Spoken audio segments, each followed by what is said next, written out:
Today we're going to install a brand new crankshaft positioning sensor on this 2016 Jeep Wrangler. Just made a video of how to remove the old one. Here's the part number for the replacement. Now we'll go ahead and install this into place. So let's go ahead and crawl down there. It's going to be on the passenger side. Alright, first thing we're going to want to do is clean out this surface. Grab yourself a little shop towel and just clean it out as best as possible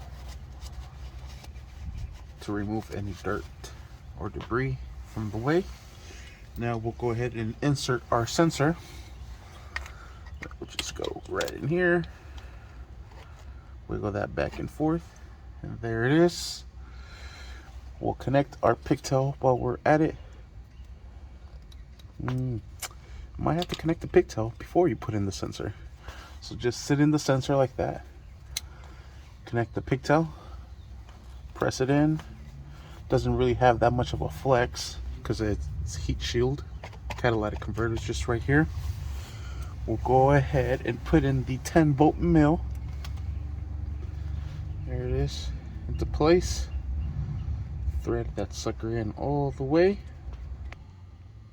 And we're going to be using a 10mm socket to be able to secure this down.